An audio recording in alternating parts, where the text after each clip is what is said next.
Hi everyone. We're going to start off with the rapid review of bacteriology, which is definitely going to be a little extensive because we have so many innumerable bacteria that we have to focus on. But my basic concern over here is how to make things concise. So I've not got you pages and pages of details of bacteria that you have to know. I've tried to make it very short. I've tried to bring collage based images so that everything is onto one slide, your toxins, your images, so that things become a little easier to can get it over at one place, and you're able to recall it also. You're able to memorize it and remember it on the day of the exam. On that note, let's begin with bacteriology. We'll start off with the basic rule, and we all know that all the cocci. Now what are the rules, guys? All the cocci are what? All the cocci are said to be gram positive and all the bacilli are said to be gram negative, right? However, there are exceptions. When I say all cocci are gram positive, except there is a mnemonic that is venom. And what is venom meaning? N stands for Neisseria, which you have over here, VE for Veillonella, and M for Moraxella. So remember, Neisseria, Veillonella and Moraxella, these are exceptions because these become the gram negative cocci. Next, I told you all the bacilli are going to be gram negative. So gram negative bacilli is the usual thing. However, there is a mnemonic called McDonald's, and these are going to be the gram positive bacilli. What is McDonald's? M for what is in our country very, very famous, M for Mycobacteria, very important. Now the next A and C. See, I always tell you when you learn a mnemonic over here, try to make some story, otherwise ABCD is all going to get messed up in the paper. So remember, A and C belong to the same family, and what is that? Anthracis or Bacillus anthrax and Clostridium. I hope you remember these are the spore forming organisms. Then you pick up the D from here and the D from here. Diphtheria and diphtheroid. Simple. The diphtheria and diphtheroid. So Corynebacterium, diphtheria and diphtheroids also come here. Then pick up the next family that you have. We have N and A, Nocardia and Actinomyces. Nocardia and Actinomyces, how are they one family? Because they are the gram positive filamentous organisms. And finally, we have something called as Listeria. So simple, guys. What is McDonald's? Mycobacterium, anthrax and Clostridium, diphtheria along with diphtheroids. Then we have Nocardia and Actinomyces, and finally we have Listeria. These are all gram positive bacilli. So let me get back. I'm going to start one by one in the family. All the cocci are gram positive, right? So let me start with the gram positive cocci only. And under the gram positive cocci, what are the things that I shall be discussing? The very, very famous to begin with is Staphylococcus aureus or just Staphylococcus. Then I'll go on to the next family, that is Streptococcus, broadly. But Staphylococcus is a part of which family? Staphylococcus is a part of a family called Micrococcaceae. There is a family called Micrococcaceae which has two things, of course. One of them is Micrococcus and the other one is Staphylococcus. What are the differences? One table, let's make it concise. The word staphyle means bunch of grapes. So Staphylococcus is going to look like a bunch of grapes, whereas micro is very micro. It's just going to be clusters of 4. So they are said to be tetrads. Then if you notice, micro has all the O's in it. So if I say who is oxidase positive, then Micrococcus is oxidase positive and Staphylococcus is going to be oxidase negative. Similarly, how are they utilizing the glucose? Oxidative manner, fermentative manner. So you'll say again, ma'am, Micrococcus has all the O's. So oxidative manner utilization will be by Micrococcus, and Staphylococcus has the F wala sound. So fermentative pattern is going to be seen by Staphylococcus. Simple. Fermentative, simple guys, fermentative in Staphylococcus and oxidative in Micrococcus. Oxidase positive, Micrococcus, because catalase is going to be positive in both. Both of them are catalase positive organisms. So the Micrococcaceae family ka table is done. I'm going to start off with the Staphylococcus aureus in detail. If I ask you number 1, what are the virulence factors for Staph aureus that you have? Yes, what are the virulence factors? Number 1, we have protein A. Protein A has everything to do with A. It has 3 properties of A that we have. It is going to be anti-complementary, means it will not let my complement system work. It is anti-phagocytic, means it will not let my phagocytosis work, and it is responsible for a test called coagglutination. So protein A, anti-phagocytic, anti-complementary, coagglutination. Number 2, what are the enzymes that Staphylococcus has? You learn it by a mnemonic, Staphylococcus. Can you fill in the blanks for me? So the T over here stands for thermonuclease. The T stands for thermonuclease, and because you have nuclease, you will also write DNAs along with it. The pH over here is going to be for phosphatase. The pH is going to be phosphatase. And finally, the C and C that you have are going to be catalase and coagulase. So these are the four enzymes that it produces: thermonuclease and DNase, phosphatase, catalase, coagulase. Virulence factor, protein A done, enzymes done. Let's go on to the toxins. The third virulence factor for Staph aureus are the toxins. Let us start. We have hemolysins, will break blood. Alpha, beta, gamma and delta hemolysins are there. Please note, beta hemolysin or hemolysin is known as the sphingomyelinase, and this is tending to show a very famous phenomena called the hot-cold phenomenon. Yes, you might not be asked the details of it, but definitely this word is asked, right? It's a sphingomyelinase. Basically, it breaks sphingomyelin and it is going to have a hot-cold phenomena. These are the four hemolysins that it has. Next toxin. Toxin number A was hemolysin. Next is PV, pantin-valentine toxin. What are the 2 points about it that you have to know? This is associated with all the methicillin, not all, but majority of the methicillin-resistant Staph aureus tend to show you the pantin-valentine toxin, and this is also known as the synergohymenotropic toxin. The synergohymenotropic toxin. Now, what do you mean by this toxin? There are two things which can act as synergohymenotropic. Synergo means they're going to work in two parts ka synergy. Synergy means synchronization. So, what are those? The PV toxin that I'm picking up from here, and which hemolysin or hemolysin can also be a synergohymenotropic toxin, that is the gamma. So, you remember how had we learned it? We wrote PV and then we also said that gamma looks very similar to the V. So which are the two synergohymenotropic toxins? We have the pantin-valentine and the gamma hemolysin. These are going to be the ones which are synergohymenotropic.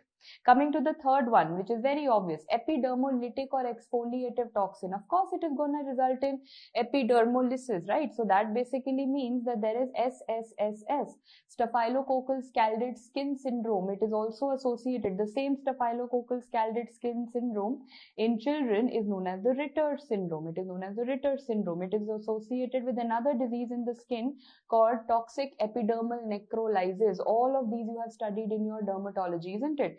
So the word is only telling me the skin is going to come off, peel off, epidermolytic exfoliation. So a staphylococcal scalded skin syndrome, Ritter's and toxic epidermal necrolysis. The third toxin is over. Now we go on to the fourth toxin, and that is common sense, which I've put it up as enterotoxin F. So you will say, ma'am, why enterotoxin F? Does that mean that there are some other enterotoxins also? Exactly. So I'll bring up both of them simultaneously. When I'm talking about enterotoxins, first I'll talk about entero matlab kuch ma'am GIT related, food poisoning related. Yes. First I have enterotoxins A to I, but no F. No F. Not F, only A to I, and they are definitely responsible for entero, means they are responsible for food poisoning. What is the incubation period of this food poisoning? It is less than 6 hours. So we are now going to make a very, very interesting table out here, and all of you will be telling me what are the two main food poisonings that we have where the incubation period is less than 6 hours. One of them is going to be Staph aureus and the other one is going to be Bacillus cereus, right? Staph aureus and Bacillus cereus, both of them are because of incubation period less than 6 hours. So how do I differentiate? C for C. Bacillus cereus is because of consumption of Chinese fried rice. So remember C for C. And Staph aureus is because of consumption of meat and milk. So poultry, meat, right? Meat and milk consumption results in Staph aureus wala food poisoning. C for C, Chinese fried rice consumption results in Bacillus cereus. However, you must be knowing what kind of food poisoning is it? This is the vomiting wala food poisoning, emetic. This is not the diarrheal food poisoning that I'm talking about. So why is there vomiting that has happened? So remember, there is stimulation of the vagus. There is a vagomimetic action that both of these things do. There is a vagomimetic action and thus the patient has vomiting. All except enterotoxin F, because enterotoxin F, F for female, F for fatal, that is your methodology of learning it. F for female, F for fatal. What fatal disease am I talking about? Toxic shock syndrome. So enterotoxin F doesn't cause food poisoning. Enterotoxin F causes a fatal disease called toxic shock syndrome, which is because of use of, why did I say females? Because in females, if there is a prolonged usage of tampons, that is when toxic shock syndrome occurs. So what kind of a toxin is enterotoxin F? Why is it causing such a deadly disease? This is a super antigen. So remember, all enterotoxins are going to cause entero food poisoning, but enterotoxin F causes toxic shock syndrome associated with tampons. All of that has finished off the virulence factors. Starting once again, we have protein A, then we have all the enzymes, then we have the toxins. Toxins may hemolysin, pantin, valentin. You combine pantin, valentin and gamma, that becomes synergohymenotropic. Epidermolytic for things to do with skin, entero to do with food poisoning, all but F to do with fatal toxic shock syndrome. What are the clinical features that Staphylococcus aureus has? We learn it by soft pains. What is soft pains? Let's begin. First, all the skin and soft tissue infections that we have are going to come up under it. So one of the very famous skin and soft tissue infections that it causes is botryomycosis. Now again, whenever I say mycosis, it looks like a fungal infection, but is not a fungal infection. Botryo word means it's looking like a bunch of grapes. Botryo means bunch of grapes, and botryomycosis is caused by bunch of grapes jaisa hai, matlab it's going to be caused by the organism that looks like a bunch of grapes, and that is Staph aureus. Coming back, so skin and soft tissue infections. Number O for bone, guys. Osteomyelitis, of course, most common cause of osteomyelitis is going to be Staphylococcus aureus. Then I've told you F for food poisoning. Come on, we already know this. Food poisoning, incubation period less than 6 hours. We've done this. The T also we've done. We've done the very fatal toxic shock syndrome, and in the skin we have done the toxic epidermal necrolysis. Then think about the lungs, pneumonia, pneumatocele. All pneumonia, pneumatocele. In fact, if they ask you the most common cause of hospital-acquired pneumonia, ventilator-acquired pneumonia, Staph aureus is something that is coming to your rescue. Coming to the next, soft pains. A for, again, you have read about this. It is acute endocarditis, infective endocarditis. They ask you most common cause of acute endocarditis, or they ask you the most common cause of native valve, not prosthetic, but native valve and acute endocarditis. It is going to be Staph aureus. Another infection, because we are now talking about infective arthritis. Yes. And finally, what do we have? We have N for necrotizing fasciitis and S for sepsis. So please note soft pains. Jaldi 10-second recap. Soft tissue infections along with that necrotizing fasciitis and sepsis. Osteomyelitis, food poisoning, TSS10, pneumonia, pneumatocele, acute endocarditis, infective arthritis. That makes it soft pains, and you're done with the clinical features. Now I can show you the collage of how to do the diagnosis. Come on, guys. You know it is a gram-positive organism. I can see the ... gram-positive cocci like a bunch of grapes. That is the classical description that Staphylococcus aureus has, right? Why did we call it aureus? Because AU matlab gold. AU is the chemical formula of gold. So if I see that what has it grown on a nutrient agar, so I will notice that it has grown a golden color pigment. Golden pigment, and please note this pigment is non-diffusible. It has not diffused out. It is a non-diffusible pigment. That is why it's golden. And what is the reason for it being golden? Composition. It is made up of beta carotene. Naam kya hai? Staphyloxanthine. Xanthine tells me something to do with beta carotene. Staphylo tells me Staph aureus. So staphyloxanthine is the one that is going to give it a golden color. Finally, coming to the blood agar. In the blood agar, I see that it has a very narrow zone of hemolysis. Hemolysis hai, but little hemolysis is occurring. So remember, it shows you a narrow zone of hemolysis. That is your blood picture that you have. Remember, grape-like, nutrient agar, golden color, blood agar, narrow hemolysis. Finally, what is the selective media? That is going to be mannitol. What did I say? Selective media. So you want to say only selective media? No. When I say MSA, MSA stands for mannitol salt agar. So it's quite a spectrum. Firstly, when I say mannitol, mannitol will tell me that it's telling me whether there is mannitol fermentation seen or not. This means it's telling me a difference. It's a differential media. Salt. Salt is something which Staph aureus can grow. So remember, Staph aureus requires salt to grow. That is why I'm calling it a selective media. And finally, because I'm talking about a color change, I'll give you an example. See, if you're talking about mannitol fermentation, when mannitol has been fermented by Staph aureus, I'm getting a yellow color. So am I getting a color change? Why? Because I have used an indicator. The name of that indicator is phenol red, previous year question. What is the indicator that you have in mannitol salt agar? So that is why it's all red, red, red. Only when the color will change, when mannitol will be fermented, the color will become yellow. So simple, mannitol for differential, salt for selective, and the indicator used is phenol red. Is Staph aureus going to be a mannitol fermenter? Yes, I can see that. Perfect. Should we go on to the biochemical test? All the cultures are done. Biochemical test. What is this test, guys? Where you get to see a lot of bubbles, bubbly test. So the bubbly test is always catalase, right? So remember, the bubbly test is catalase. How I have learnt it is a mnemonic. Now I'm sure you want to know that what are all the catalase positive organisms. Firstly, you've understood that if I have to catch a catalase enzyme, I should see a lot of bubbles in it. I can see the bubbly test. Cats are very bubbly. They will never sit at one place. You need a lot of space. So what is it? Space being made for the cats. For the bubbly cats, space is being made. So please note, S is going to be S and P. How have I learnt it? Ek ek karke aayenge.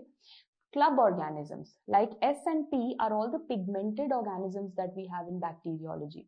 S is for Staphylococcus aureus. Guys, what is the color of Staphylococcus aureus? What pigment? Golden color. S is also for Serratia. Serratia gives you what color? It gives you red color. Then P for Pseudomonas. Pseudomonas gives what color? Blue-green color. So remember, there are these two, S and P. Space. So if I write the mnemonic on one side, it is space being made for whom? For the bubbly cats. Space is being made for the bubbly cat. So for the bubbly catalase positive, S for Staphylococcus aureus, Serratia and Pseudomonas. A and C are for the fungal organisms. That is, we have Aspergillus, Candida and Cryptococcus, right? Aspergillus, Candida, Cryptococcus. Coming to the E, the entire Enterobacteriaceae E. coli wala family. The entire E is Enterobacteriaceae E. coli. So space ho gaya. Now let's come to B and NG. What is B and NG? B stands for Bacillus anthracis. That is very, very famous. So B, it's quite deadly and you will see it's important for you to know B for Bacillus anthracis. And NG for not only, now many people believe only Neisseria gonorrhoeae, but all Neisseria, even Neisseria meningitidis is catalase positive. So space being ho gaya, and finally made, M for, in our country you can't forget TB na. So M is going to be for Mycobacterium TB and M is also going to be for Micrococcus. So finally I say space being made for the bubbly cats is the mnemonic for catalase positive and Staph aureus is definitely under it. Now tell me, other than catalase, there was one more test that Staph aureus was showing you, and that was the coagulase test. So firstly guys, how do you know what are the different types of coagulase tests that we have? We have a slide coagulase and a tube coagulase. Okay, I can see in the bottom there's a test which is done on a slide and there's a test over here done on a tube, right? So one is slide, one is tube, and what are their other names? How many alphabets does slide have? 1, 2, 3, 4, 5. So it is also known as 1, 2, 3, 4, 5 bound coagulase. Okay? How many alphabets with tube? 1, 2, 3, 4. That is known as 1, 2, 3, 4 free coagulase. So 5 alphabets together, 4 alphabets together. Slide is known as bound coagulase. Tube is known as free coagulase.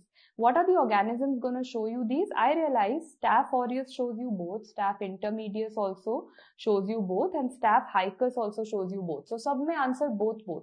But Staph schliefferi, ferry has the word free in it. Schliefferi or schlieffri, that only shows you the free coagulase. Whereas Staph lugdunensis sounds like dunensis, sounds like bound. So that is going to show you the bound coagulase only. Easy. Schliefferi only shows you free coagulase. Lugdunensis only shows you bound coagulase. One thing, for these reactions to occur, we need some important chemicals. Please note that for the slide, the one that is bound, a bound ke liye, it is also known as the clumping factor. We need clumping factor. And when we come to the tube coagulase wala, we need something called the coagulase reacting factor or CRF. So now you'll get confused where is clumping and where is coagulase reacting factor. So simply remember that clump, when I talk about a clump, it is going to be something that is bound clump hota hai, right? So bound coagulase is the one responsible or having a clumping factor. That is your mnemonic for the entire coagulase. All your Staph aureus features are done. We also need to touch upon the treatment, guys. What is the treatment for Staphylococcus aureus? It is going to be penicillin, that is nothing but beta-lactams. How does the beta-lactam act in the body on a bacteria? So if you all remember, this was the structure of a bacteria that I have over here. And all the bacteria has certain things called transpeptidases. What are transpeptidases? PBP, penicillin binding protein. So remember, everywhere in a bacteria, in a Staph aureus, there is a penicillin binding protein called transpeptidases. Beta-lactam will say, I will go and break this transpeptidase, and if I can break it, the bacteria is going to die off. Simple. So that is the mechanism of action of beta-lactam, is bind to penicillin binding protein, transpeptidases, break it off. However, there is going to be resistance. Bacteria says, I am smarter. I am going to make something known as beta-lactamase. Bacteria says, what is the bacteria making? Bacteria says, I am making beta-lactamase. I will kill this penicillin before the penicillin can kill me. That is what the bacteria is doing. How does it make beta-lactamase? By which gene? By the BLA gene. How is it transmitted? How is it coded? It is plasmid coded. The resistance is by BLA beta-lactamase production, which is by the BLA gene, which is by the PLA coded. Blah, blah, blah. And how is the plasmid? If one bacteria is resistance, how will he transfer it to another bacteria? Staph to staph transfer kaise hoga? So remember, there are two methods: transduction and conjugation. Listen to me very carefully. You've done this in your general micro also. All the resistances are transferred by conjugation most commonly. But for Staph aureus, the most common mode is transduction, and that is a very famous question. The transfer of resistance by transduction, more common than conjugation. Okay, so now tell me, if someone is penicillin resistant, what are you going to use now? Now we'll start using methicillin. But can methicillin also be resistant? Yes, methicillin resistance is also known, and that is due to which gene? That is due to the MEK-A gene. What actually happens? You will say, ma'am, that binding site only changes. You told me that the bacteria will be having a PBP. Over there, the antibiotic will act. But what happens is, because of this MEK-A gene, the penicillin binding site is going to change to penicillin binding protein 2A, PBP2A. And this has a lesser affinity. This will not let the antibiotic come and bind to it. So now you will say, how does my methicillin act? Simple. So methicillin resistance, ME, is because of the MEK-A gene resistance. And what happens in it? PBP is basically going to convert into PBP2A. How do I do the diagnosis? There is a disc diffusion method which is very famous, called the cefoxitin or oxacillin disc diffusion method. That is how you find out whether someone or bacteria is resistant or sensitive to methicillin. So now remember, out of cefoxitin and oxacillin, if asked, cefoxitin is better, is more important as a methodology for testing for methicillin resistance. However, now we've got कि directly ये देख लो ना, do you have PBP2A, do you have MEK-A gene? So directly find this out in the bacteria. For that, you can do latex agglutination, ELISA, and PCR. These are the more advanced testings you have for finding out the different types of resistances. So next question, when penicillin was resistant, you gave methicillin. Now if I say that methicillin has come out to be resistant, what are you going to give? Methicillin resistance mein we can give vancomycin or daptomycin. Now also knowing, guys, is there a vancomycin resistance known? Yes, even vancomycin resistance has now been implicated. We have two types of situations: vancomycin intermediate Staph aureus, which is kind of resistant, vancomycin intermediate, and one is vancomycin resistant Staph aureus, which is definitely resistant, right? And this, please, the diagnosis of vancomycin resistant Staph aureus is made when we need at least 16 microgram per ml of vancomycin. Minimum inhibitory concentration, imagine, that's not at least, 16 is a lot. When you need 16 microgram of vancomycin at least to inhibit Staph aureus, this means it's a very high dose. This has gone resistant. Whereas what is the diagnosis of vancomycin intermediate Staph aureus?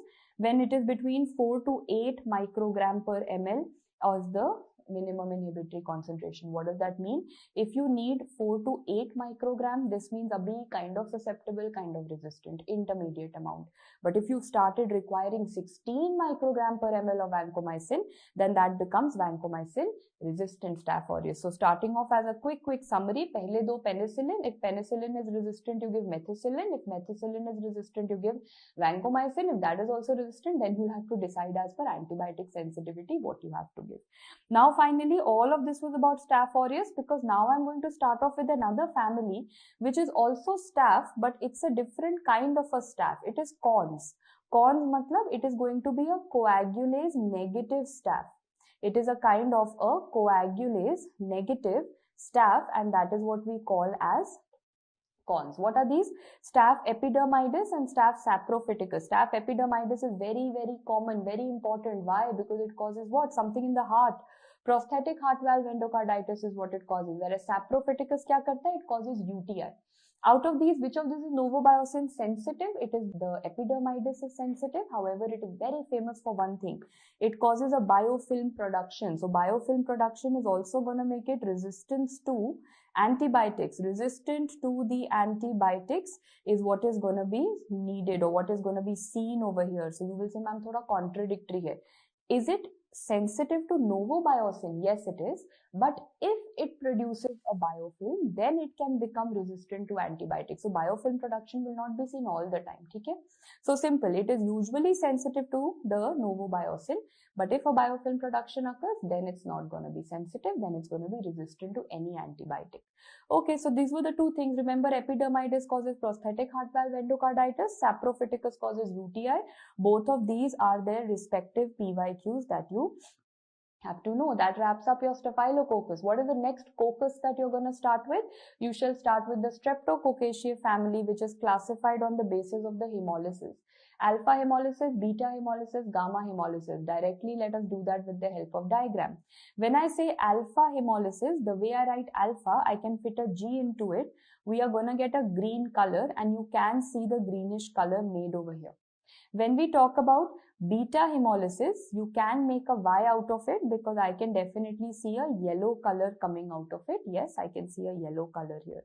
And when I say gamma hemolysis, this is basically no hemolysis that has happened. So now these are the things that I have to study. Let me start one by one.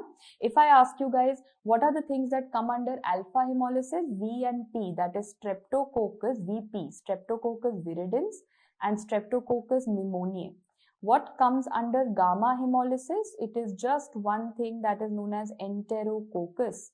And then what comes under beta hemolysis is different because this has a full classification. Can you tell me, for the beta hemolysis, what is the classification that we have? We have the Lancefield classification. They will ask you that what is it based on. You have to pick up the C out of it and you have to say that the Lancefield classification is based on the C antigen. It is based on the C antigen, and that is what divides it into what? It divides it from A to V. However, there is no I and there is no J. No I and J, but divides it from A to V. But please note, out of these, I'll give you some examples. If I say Group A beta hemolytic streptococcus, what is that? Streptococcus pyogenes. If I say Group B beta hemolytic streptococcus, that is going to be Streptococcus agalacti, which I will talk about. So Group A is pyogenes, Group B is agalacti. Fine. Before I get on to the details, this Group A can further be divided on the basis of two typings. There is known as only for Group A, there is something known as a Griffith typing and there is something known as EMM, that is M typing. And please note that the Griffith typing is based on M protein. What is the basis of the Griffith typing? It is M protein. And what is the basis of the EMM typing? It is the gene for the M protein. Sounds very similar but is a little different. One of them is based on the protein ka typing. On the basis of the protein, you have Griffith typing. But EMM is on the basis of the gene that is coding for the protein. But both of these typings are applicable to which one? Group A. Group A matlab kya? Streptococcus pyogenes. So repeating, alpha hemolysis had two things, VP, viridans and pneumoniae. Gamma hemolysis just as Enterococcus. Beta hemolysis is going to be classified as per Lancefield. Lancefield ka question 1 methodology, carbohydrate antigen. A to V ka groups hota hai, out of which there is no I or J. A is further divided on Griffith and EMM typing. Before I go into the details, let me start off with your journey, especially talking about Streptococcus pyogenes all throughout. What are going to be the virulence factors that we have? Let us start with Streptococcus pyogenes only, which is Group A beta hemolytic. So I'm in the beta hemolysis. That is very commonly asked. So I'm in the beta hemolytic zone now, right? Okay, what are the enzymes? जल्दी से देखो, streptococcus है तो streptokinase तो होगा. I hope you know streptokinase is something which we take from here and use somewhere in medicine. Streptokinase also has fibrinolytic activity. So is it used in cardiac patients as a drug? Yes. So that is where the streptokinase comes from. It has two more enzymes called hyaluronidase and DNase B. Out of them, I said only DNA is B because ABCD बहुत सारा DNAs है. But I hope you remember anti-DNase B is something which is very commonly tested in a lot of disorders. For example, in pyoderma. It is also important for the diagnosis of post-streptococcal glomerulonephritis. Anti-DNase B is the one that is used for their testing. What else do we have? There's something known as streptolysin in streptococcus. So common sense. Streptokinase, streptolysin, ये तो होगा ही. Hyaluronidase and DNase is what I have to learn. But you will actually get a question on SPE, streptococcal pyrogenic exotoxin. What is so famous about it? Because everyone heard streptococcus causes scarlet fever and TSS. Yes, scarlet fever is caused by streptococcal pyrogenic exotoxin and toxic shock syndrome. So that means toxic shock syndrome could be caused by Staph aureus also, and it can be caused by streptococcus pyogenes also. Fine. Out of all of these, if I say किसी का blood test करना है and you have to find out that does a person have infection or not with streptococcus, you will say, ma'am, I'll find out antibodies. What antibody testing do? You do anti-streptolysin antibody testing. Means there must be some antigen. Yes, the bacteria has streptolysin O antigen and the bacteria has streptolysin S in it. Which is the antigen? I said whenever you have to do the testing, you do anti-streptolysin O antibody. So what is the antigen? Streptolysin O must be antigenic. That is why we have antibodies against it. So I will learn everything about streptolysin O. He is the hero over here. So everyone in the exam, you will go and write streptolysin O, and that looks like slow. Pehle slow likhna. And now read it opposite. OL, what is its oxygen ability? Oxygen labile. OL, oxygen labile.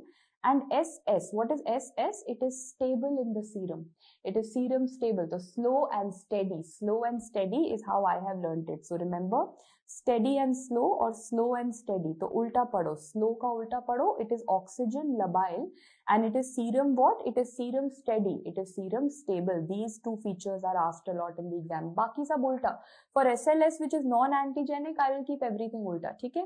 And which is antigenic? This slow is antigenic, oxygen labile, serum stable. And remember, because it is oxygen labile, labile matlab it's going to break off. It's not going to work in oxygen. So will it ever show you hemolysis on the surface? If this, for example, is a blood agar, will it ever show you hemolysis on the surface? No, surface has a lot of oxygen. It will say, oh, I am oxygen labile. I am not working here. I will show you chupke. I will show you hemolysis niche. So where does it show you hemolysis? It shows you hemolysis in a deeper plane, not on the surface. That is your methodology of learning all these toxins and virulence factors. Now we come to what are the streptococcus pyogenes. What does it cause? It causes some suppurative things and it causes some non-suppurative things. So let us get going. Under the suppurative things, the first thing we have is necrotizing fasciitis, which I'm sure all of you have read about. I stands for impetigo. These are all skin related things. Next, what do we have? We have the famous pharyngitis and pneumonia. Of course, streptococcus has to cause pharyngitis and then pneumonia later on can happen. What is L? L stands for lymphatic involvement, lymphangitis. So what is E? E stands for erysipelas, which are raised lesions on the skin, as all of you know. And S finally stands for scarlet fever. And I think everyone is aware that scarlet fever shows you the famous strawberry tongue. Guys, I'm not writing it, but I'm sure you know which is the disease in pathology which shows you the strawberry tongue. It is the Kawasaki vasculitis. That also shows you strawberry tongue. So yes, necrotizing fasciitis, impetigo, erysipelas, and scarlet fever. These are all skin-related etiologies. Pneumonia, pharyngitis are the two P's, and L for lymphangitis. So suppurative lesions have nipples, and non-suppurative lesions for streptococcus pyogenes is so simple. In the heart, it of course causes rheumatic heart disease. In the kidney, it causes PSGN, and it also causes a disease called PANDAS. You don't have to know the full form of it, but it is a pediatric autoimmune neuropsychiatric disorder associated with streptococcus. So what is it? It is a neuropsychiatric disorder, and this neuropsychiatric disorder is nothing but the OCD. OCD is usually what is the spectrum that comes. These are all under the non-suppurative etiologies. Let me give you an example. They give you this kind of a picture. Can you see a discharge that is present over the facial region and the soft palate? That is what you see classically in case of pharyngitis. Patient will come to you with pain. Maybe there will be some lymph nodes also that will be associated associated with it, painful lymph nodes, and this is not the cough wala problem that the patient will have. So what are you going to give as a treatment? Treatment is going to be penicillin. So this is how a typical case of pharyngitis with Streptococcus pyogenes comes. How do we finish off the lab diagnosis in one slide? That's the best possible method. Whenever we say Streptococcus, the arrangement has to be in the form of chains. Number one.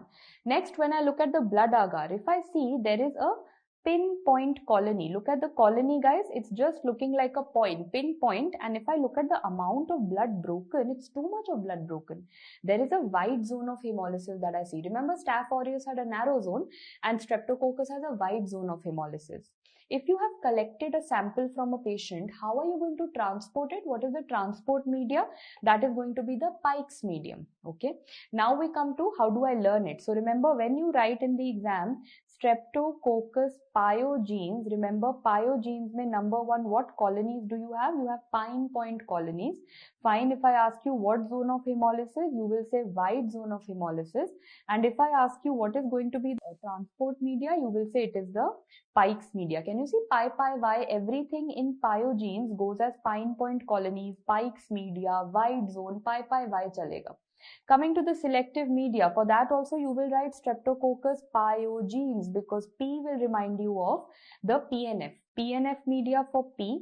Out of the Y, you will make a V because this is the most important. Crystal violet blood agar. They will definitely ask you this question in the paper. Crystal violet blood agar is used for Streptococcus pyogenes. And what is the O? On a liquid media, you show granular turbidity. You see granular turbidity. So repeating, Streptococcus pyogenes, P for PNF, Y for V, that is going to be crystal violet, and O is going to be the liquid granular turbidity. Coming to the biochemical reactions, for that also you will learn Streptococcus pyogenes only. Why? Because as soon as you write Streptococcus pyogenes, number one, I can tell you what is the PYR. Of course, the PYR test is positive. And if they ask you bacitracin is what? Sensitive or resistant? You will say bacitracin is going to be sensitive. So simple. S is going to be bacitracin sensitivity.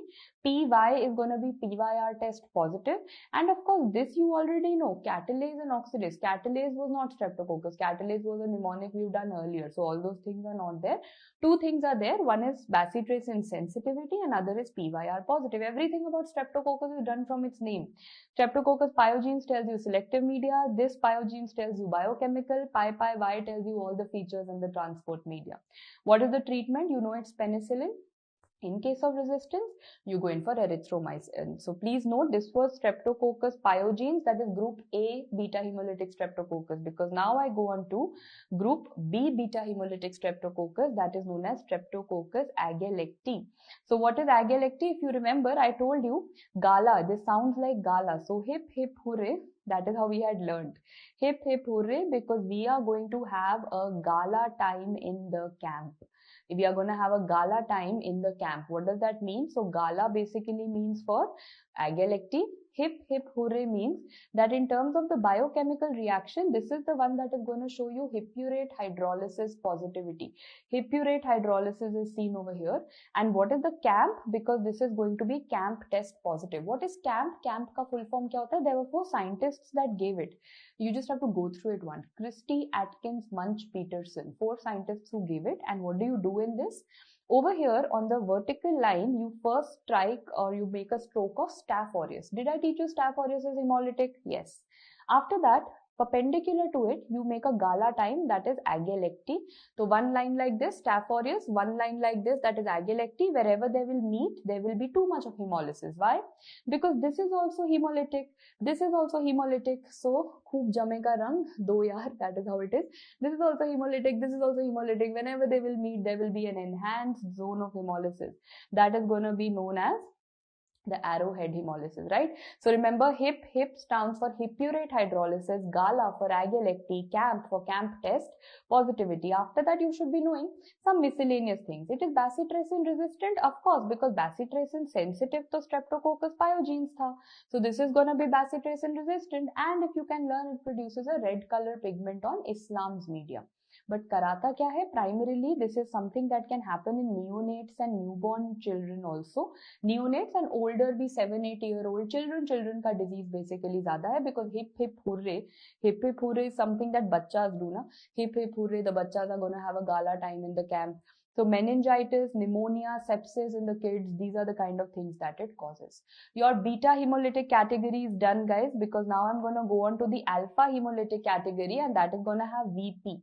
What is VP? Streptococcus viridans and Streptococcus pneumoniae. Out of them, remember, viridans is very resistant. Means you ask him anything and his answer will be no. He's very tough. You try to break him, he will say no. So firstly, how is this arranged? This is arranged in the form of chains. Okay, it's arranged, it's very tied up. It's tied up in the form of chains, and you ask him anything, he will say no. So you will say that, listen, will you do bile solubility for me? He will say no, I will not do it. If you say, listen, will you be sensitive to optochin? He will say no, I will not be sensitive, I'm very resistant. You will ask him, will you do inulin fermentation? He will say no, I will not do it. So this viridans is very resistant. That is how I have learnt it. And he is there tied up in chains, and he's going to say no to what? Anything out of bio that you ask him. Means you ask him about bile solubility, optochin sensitivity, and inulin fermentation, everything to bio, he will say, I will not do it. You know, viridans is just a name. Viridans has many people under it. One is going to be Streptococcus mitis, Streptococcus mutans. Mutant sounds like mouth.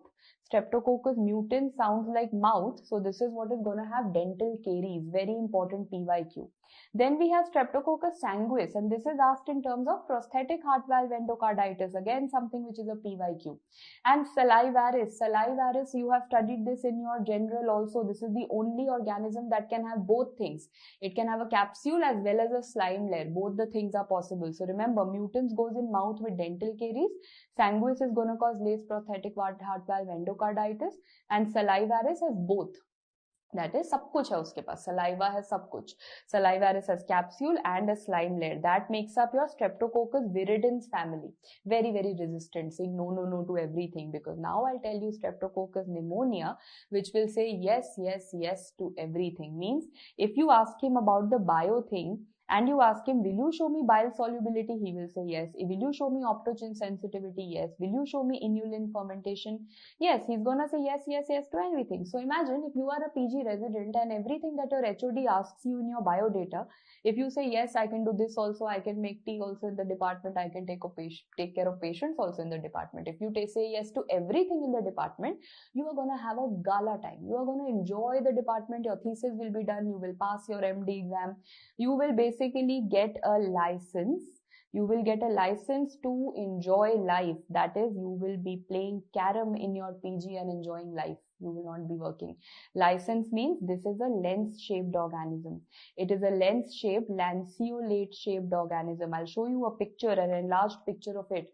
Can you see? It is a lens-shaped organism, and I can also see a capsule around it. Your HOD will be very possessive about you. He will give you license to do anything, and he will protect you with a capsule. Guys, whenever a capsule is there, this means it's an antigen. There are more than, not even 90 now, more than 97 serotypes are known based on the antigen that you have.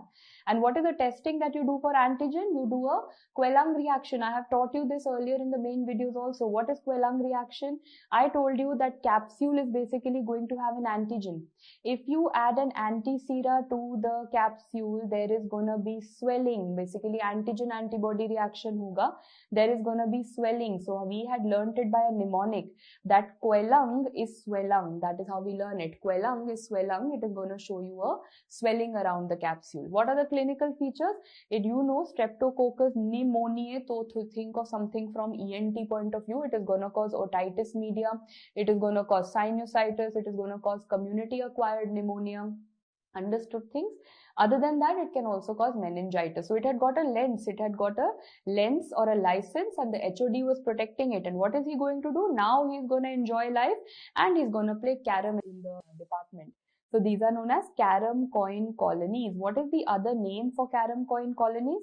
They are also referred to as the Draughtsman colonies. They are also known as Draughtsman colonies. So now they also ask you a question that why do you see carom coin or draughtsman colony? What is the reason for it? It is due to an autolysin. Apne aap. It is killing its own self. If you're not studying in PG and you're only playing carom, so you are doing harm to yourself only. It is an autolysin, also known as amidase. Amidase or autolysin is what you have to know. That is why the center is getting a little depressed, like a carom coin, because of that autolysin property. So I've tried that in one slide. I can teach you everything. Streptococcus pneumoniae is that good PG resident who has said yes, yes, yes to everything in bio. He has got a license to play carom in the department. When I ask you about the treatment of this, you know it is going to be beta-lactams. Resistance hai, to of course you can use cephalosporins, but beta-lactams is what you start with. And of course the prevention, you know there are two vaccines. One is known as the Pneumovax and one is known as Prevnar. Chota wala naam, bada wala naam. So Pneumovax, pneumonia ka vaccine is going to have how many? What is the valency? It is a 23-valent polysaccharide vaccine.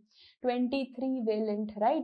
And whom will you be giving it to? You will be giving it to thoda bada bachas, children above 2 years of age. It is indication is above 2 years of age. It is not given below 2 years of age. So simple yaad rakho, big wala name has big valencies, 23 valencies, 23 serotypes it can protect against, and it is given to bigger children above 2 years. Whereas Prevnar, chota wala naam, is going to have only 13 valencies and is given to chota kids. It can be given to children below 2 years of age. Simple.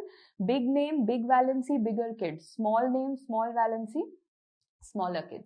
Alpha hemolysis is also done. We now go on to the last one, and that is the gamma hemolytic, and gamma one is going to be Enterococcus. How is the methodology of learning Enterococcus? The gamma hemolytic, we have Enterococcus faecalis and faecium, which is faecalis is the most common, and I'll tell you what it causes. So in one slide I can explain Enterococcus to you guys, but you have to learn the word Enterococcus for that. So let's start. Everywhere the rule is the E's will be converted into a B, not a problem. The E's will be converted into a B like this. So when I start with the first one, and that is going to be E for Enterococcus, the E changed into a B and it started looking like a spectacle. This is a spectacle shaped organism. Yes, I can see these two sets coming together. They are spectacle shaped organism. Perfect. Then we come to NNN. What is NNN? It is non-motile, it is no sporing, and it can also tolerate NaCl 6.5%, NNN. Then what is the T? What else can it tolerate? Guys, it is also heat tolerant. It is also tolerant to heat. So simple. It is non-motile, it is non-sporing, it is NaCl tolerance of 6.5%, and it is tolerant to heat. Now entero, another E coming up, but I had a rule, the E will always be changed into a B. So is it resistant to bile? Yes, even 40% bile it can tolerate. You'll say, ma'am, it is so nice, it can tolerate 40% bile, grow it in bile. The agar that you will use is the BEA agar, the bile esculin azide agar. That is what they will say. And what color did you see when you're getting Enterococcus growth? What color did you see? You saw a black color. So bile esculin azide agar is going to give you B for B, that is a black color. Bile 40% it can survive. And entero R, what is the reaction? It is PYR test positive. Jaldi se revise karo. E makes a B, so spectacle shape. NNN, non-motile, non-sporing, NaCl 6.5%, tolerant to heat. E becomes a B, bile esculin azide agar, bile 40% survive karega, and it's gonna give a B for black color. Finally, coming to R, PYR test positive, Enterococcus. What is us telling you? It causes UTI and it causes septicemia. That is the entire story of Enterococcus. How do you treat it? Of course, ma'am, simple hai. We always treat it with penicillin. Resistance hua, so penicillin ka resistance over here is treated with vancomycin. But is vancomycin resistance also known? Yes, there is vancomycin resistant Enterococcus. What does that mean? Why does that happen? Vancomycin resistance Enterococcus is because of the VAN-A gene. You know what has happened in the bacteria? How has it become resistant? In the bacteria, we have something called D-ALA. All the cell walls of every bacteria have D-ALA. That D-ALA changes either to D-ALA D-lactate, or it can go into D-ALA D-serine. So you will say, now ma'am, the structure of the cell wall has only changed. The cell wall is so smart. The bacteria has changed his name only. That how will my vancomycin go and attack? Vancomycin was told go and attack Enterococcus. Address of Enterococcus is D-ALA. Enterococcus changed its address. He started saying, my address is now D-ala D-lactate. So now vancomycin is lost. That is why this is vancomycin resistant Enterococcus, to which now we give linezolid. That's the entire story of Enterococcus.